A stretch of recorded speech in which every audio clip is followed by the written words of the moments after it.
Livro de Números, capítulo 13, em nome de Jesus. Números,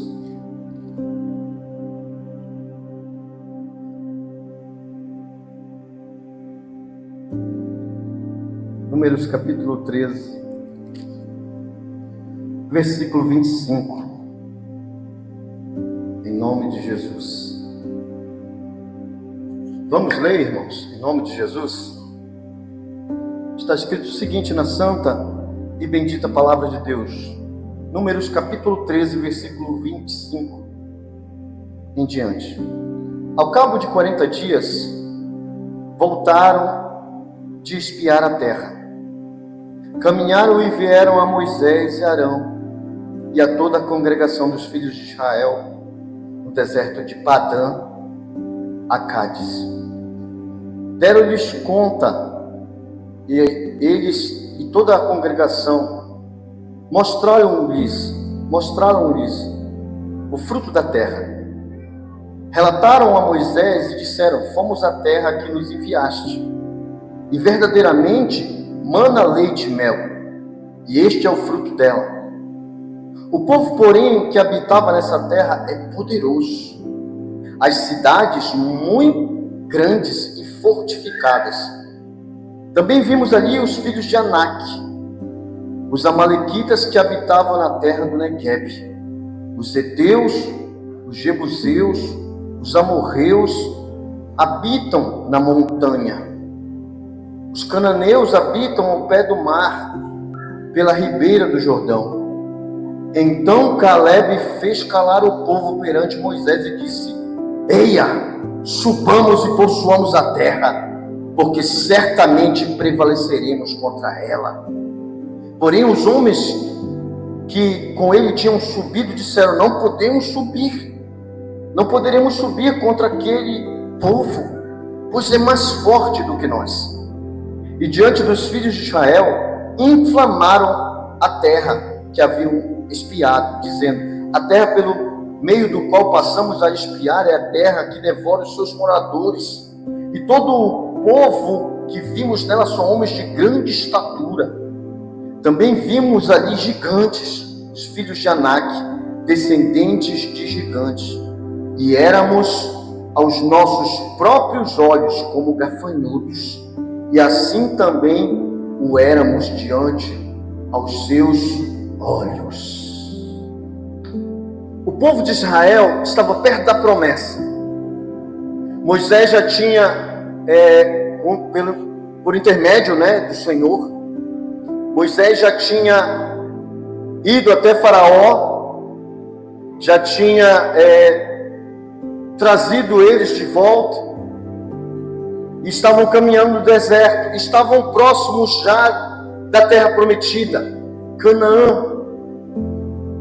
Mas, como você leu no texto, haviam dificuldades.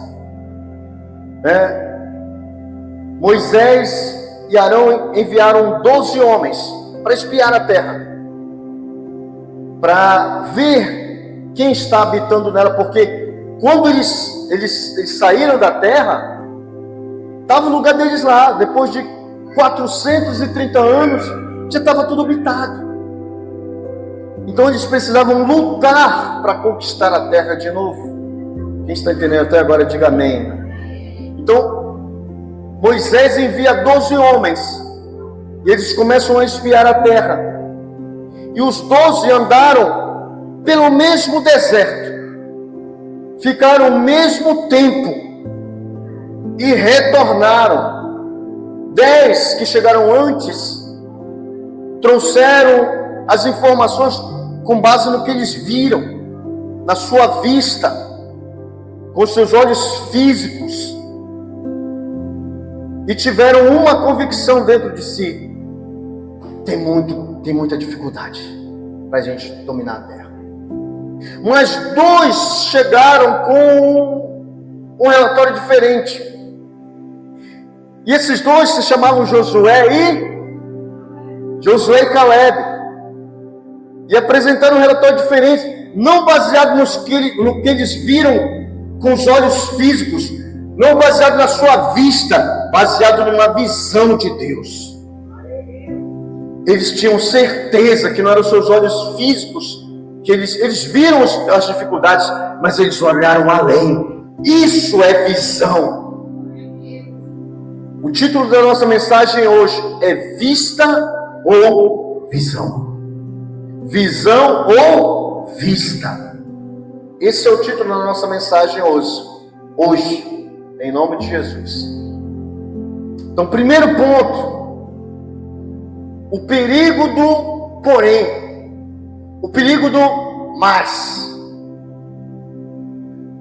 Os espias que vieram antes, os 10, eles trouxeram um cacho de uva gigante. Eles viram que a terra é mana, leite e mel. Eu nunca entendi muito bem o que significava isso, mas eu vou te explicar agora que eu já sei. Quem quer saber, diga amém. Quando está escrito terra que mana, M-A-N-A, mana, leite e mel, eu pensava sempre, é uma terra que pingava leite, saía leite de baixo, e mel, né? Não é isso. Não é isso. É uma expressão para dizer que a terra é fértil, que a terra é boa, que o gado é farto, tem pasto para fazer, tem prosperidade à vista, uma terra boa, próspera, rica. Amém? Então os 10 espias que vieram antes disseram, olha, a terra é boa. Realmente a terra mana leite e mel. Porém, a mentalidade deles era negativa. A mentalidade deles era desproporcional à grandeza do nosso Deus. Porque o nosso Deus, ele é grande, amém, irmãos? Nosso Deus é grande. Então a vista deles era limitada.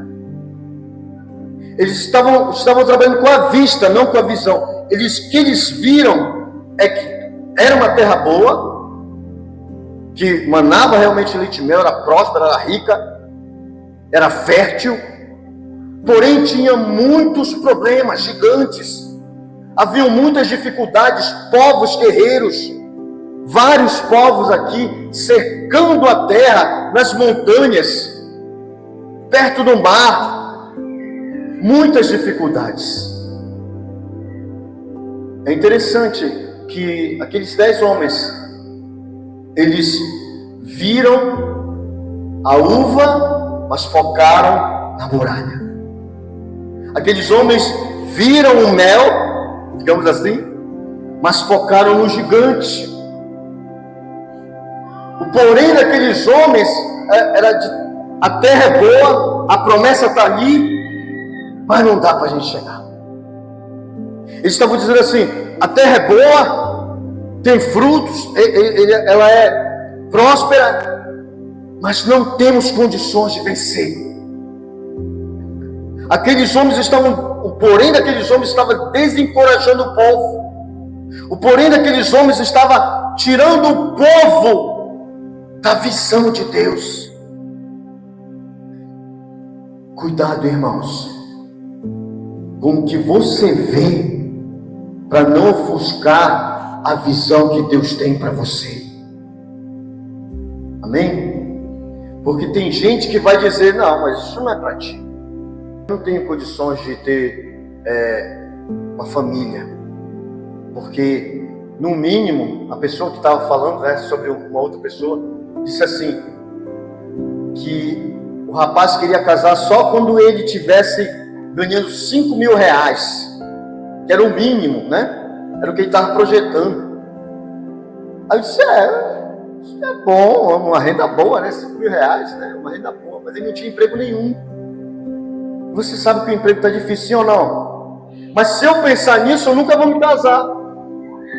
Quando eu casei com a pastora, essa moça bonita que está bem aqui,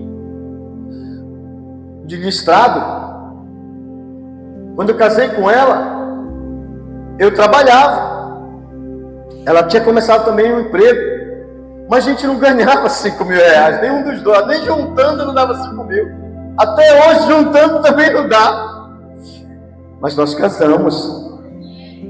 somos muito felizes, já vamos fazer 26 anos em dezembro, salva de palmas. Já temos frutos, né? Nossa filha, agora nossa netinha. E nós conseguimos, irmão, estamos conseguindo, em nome de Jesus. Esse é o grande conflito entre a realidade e a promessa. Porque a promessa de Deus você não vai ver agora. Deus está te prometendo grandes coisas, sim ou não? Deus já te prometeu grandes coisas? Deus prometeu para aquele povo que eles iam habitar, a terra era deles. Mas tinha gigantes lá, tinha dificuldades, tinha problemas. Muitas vezes Deus nos mostra a bênção e nós focamos na luta e a gente desiste. Muitas vezes Deus nos mostra as bênçãos, mas a gente vai focar na luta, não tem condições, eu não consigo fazer isso. E a gente desiste. Não deixe que as circunstâncias atuais da tua vida, que você está vendo, anulem a visão de Deus, que Deus tem para você, porque é muito grande o que Deus tem para a tua vida, para a tua família. Não deixe que a tua visão limitada possa impedir a bênção de Deus, a promessa de Deus chegar na tua vida, irmão. Amém? Dias melhores virão. Pode ter certeza. 2 Coríntios 4:18 está escrito: não atentando nós nas coisas que se veem, mas nas que não se veem, porque as que se veem são temporais, mas as que não se veem são eternas. Deus tem promessas eternas para nós. Deus prometeu que nós vamos morar em mansões celestiais, que as ruas são de ouro, mas eu não vejo aqui, eu só vejo rua de asfalto, terra, pedra. Mas na minha visão espiritual, eu já estou andando naquelas ruas de ouro, contemplando a glória do Senhor. Quem vai para lá, diga amém. Eu creio nisso. A vista que você vê descreve o gigante, mas a tua visão mostra um Deus infinito e poderoso. Amém? Então não deixe que a tua vista ofusque a tua visão. Amém? Segundo ponto, a crise de identidade. Isso aqui acontece muito, todo dia. Versículo 33, quem tem uma Bíblia diz amém.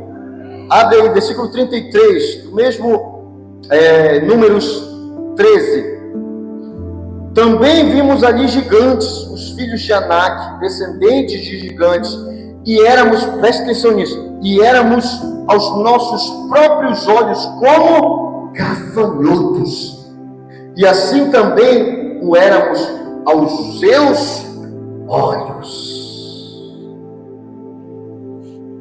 O maior problema dos israelitas aqui para tomar posse da promessa, o maior problema não era o tamanho do gigante.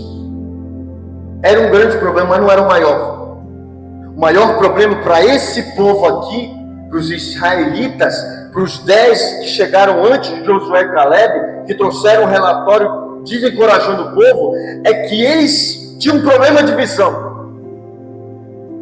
Porque eles se viam como gafanhotos. O maior problema dos 10 espias que chegaram antes é que eles se viam menores, é que eles se viam fracos, é que eles se viam como insetos. A falta de visão espiritual gera uma imagem distorcida e derrotada de você mesmo. Quando você não consegue te enxergar como filho de Deus, como herdeiro da promessa, você começa a enxergar as suas debilidades. Eu não tenho dinheiro, eu sou pobre, eu não tenho condições, eu só vivo doente. Não se veja assim, porque Deus não te vê assim. Deus te vê como um filho, como filha, como príncipe, como princesa. O inimigo nem precisa te vencer, se ele te convencer que você é um perdedor, ele já ganhou a batalha. Já percebeu que quando o crente sai da presença de Deus, isso aqui eu anotei depois, percebeu que quando o crente sai da presença de Deus, a primeira coisa que ele faz é distorcer a imagem de Deus que estava dentro dele? Porque quando o crente sai da presença de Deus, a primeira coisa que ele vai fazer é beber, é fumar, é se prostituir, é estar nas festas, é se destruir. Aí ele faz questão de tirar uma foto e dizer: agora estou na liberdade, agora estou como eu quero, com a cara toda destruída, baldeando de manhã. Ai, tomei uma grade. A primeira coisa que o inimigo quer é que nós percamos a imagem e a semelhança de Deus. Você pode colocar na internet, antes e depois de Jesus, você vai ver tanta gente feia que ficou bonita com Cristo, porque largou os vícios, largou a pornografia, largou as coisas ruins e agora se dedica aos pés do Senhor. Vamos ouvir o que Deus está falando ao nosso respeito. Vamos ouvir o que Deus pensa ao nosso respeito. Gênesis 1:26, também disse Deus: façamos o homem à nossa imagem, conforme a nossa semelhança. Você se parece com Deus na essência, não na aparência, mas na essência. Amém? Salmos 2:7, e ele me disse: tu és meu filho, hoje eu te gerei. Deus gerou você dentro do coração dele. Não distorça a imagem de Deus na sua vida. Isaías 43:4, visto que foste precioso aos meus olhos, digno de honra, eu te amei e darei homens por ti e os povos pela tua vida. Você não é gafanhoto, você é precioso aos olhos de Deus. Você não é gafanhota, você é preciosa aos olhos do Senhor. Diga para o teu irmão: você é precioso aos olhos de Deus. Você é precioso, você é preciosa. E preciosa. Aleluia. Gafanhotos são considerados pragas, né? Quando se juntam. Deus não te considera como uma praga. Deus te considera como uma bênção, a coroa da sua criação. Os gigantes só vencem quando nós esquecemos quem Deus é e quem nós somos. Só assim os gigantes vão vencer, porque a gente esquece que o nosso Deus, ele é todo poderoso sobre toda a terra e que nós somos mais que vencedores em Cristo Jesus. Aleluia. Vamos, Senhor, com vontade, então. Terceiro, o espírito de Caleb. A gente precisa ter o espírito de Caleb em nós. Versículo 30. Você que está com a sua Bíblia aí. Então Caleb fez calar o povo perante Moisés e disse: eia, subamos e possuamos a terra, porque certamente prevaleceremos contra ela. Em outras palavras, Caleb diz assim: vamos para cima, vamos avançar, vamos lutar, porque nós vamos vencer. Amém? Vamos lutar porque nós vamos vencer essa dor que você está sentindo aí. Vamos lutar porque nós vamos vencer esses vícios. Vamos lutar porque nós vamos vencer essas dificuldades. Vamos lutar porque a gente vai vencer todos esses problemas que se levantam contra nós. Em nome de Jesus nós vamos vencer. A igreja da Terra Firme vai vencer esse ano de 2026. Enquanto os 10 olhavam para trás com medo, 2 olhavam para frente.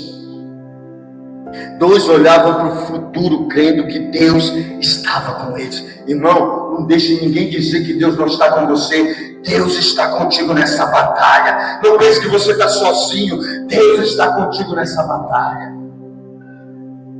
E Caleb tinha um outro espírito. Tanto é que no capítulo 14, não precisa nem abrir, capítulo 14, versículo 24, está escrito assim: Deus disse assim: Caleb tinha um outro espírito. O que significa isso? Caleb tinha uma visão. Ele não estava vendo, não estava vivendo por vista, estava vivendo por visão. A vista é aqui, onde eu alcanço os meus olhos, mas a visão vai além, é onde alcança a minha fé. Caleb viu os problemas, Caleb viu os gigantes, Caleb viu os povos guerreiros, mas ele, pela fé, viu um Deus que pode todas as coisas, que está acima dos problemas. Visão é ter certeza da vitória antes de começar a batalha. Isso é visão.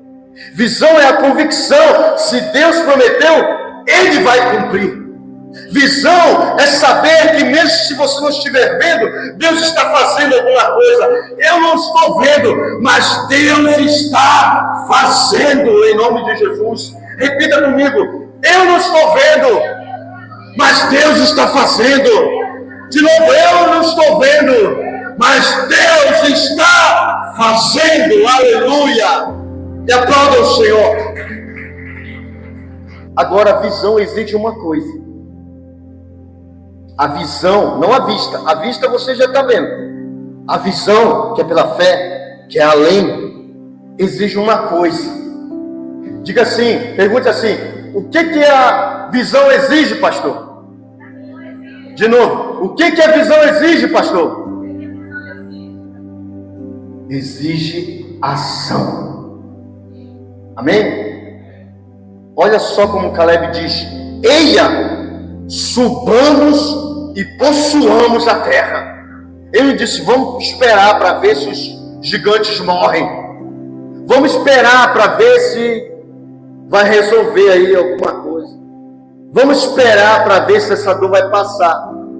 Vamos esperar para ver se a moto vai cair do céu. Cuidado, pode cair na tua cabeça. Vamos esperar.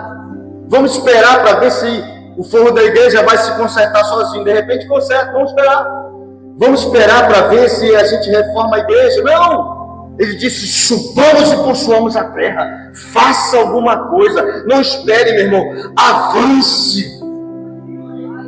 Vá para cima do problema. Não fuja dele. Fique sabendo que quando você for para cima, o mar vai se abrir, meu irmão. Quando você for para cima, o gigante vai cair. Quando você for para cima, a água vai solidificar e você vai andar por sobre as águas. Tanto o povo de Israel, como Moisés, como Davi, como Pedro, todos eles foram para cima do problema. E Deus fez o milagre acontecer, irmão. Você não pode ficar parado. Você tem que fazer alguma coisa. Você tem que ir para cima do problema. E Deus vai fazer o milagre acontecer na nossa vida, na nossa casa, na nossa família, na nossa história, na nossa igreja. Em nome de Jesus. Eu tenho certeza que vai acontecer. Mas eu não posso parar. Eu preciso avançar. Amém? Conclusão. A geração que viveu por vista, a geração que viveu apenas o que eles conseguiam ver aqui, morreu no deserto. A geração que tinha uma visão além, que tinha uma visão pela fé, ela sobreviveu e ela pôde desfrutar de uma terra que emana leite e mel. Josué e Caleb entraram na terra prometida. E eles tiveram descendentes lá. E ainda viveram muito tempo lutando, mas possuíram a terra. Não pare de lutar, pastor. Mas eu já estou muito velho, muito velha. Já estou idosa, já estou idoso. Não, irmão. Josué e Caleb, quando eles entraram, Caleb tinha 80 anos quando ele conseguiu pegar a terra dele. Eu vou fazer 50 agora. Estou novo ainda. Mais ou menos. Mas eu vou possuir a terra, vou possuir as bênçãos. Em nome de Jesus. Quem vai possuir as suas bênçãos, digo amém. Então, troque a sua vista pela visão de Deus. Pare de medir o teu futuro pelo que você vê, pelos teus problemas, pela tua incapacidade, pela falta de recurso. Vá medir o teu futuro pela visão que Deus tem para você. E avance, e sem parar, em nome de Jesus. Amém? Que Deus te abençoe nesta noite. Fique em pé, em nome de Jesus.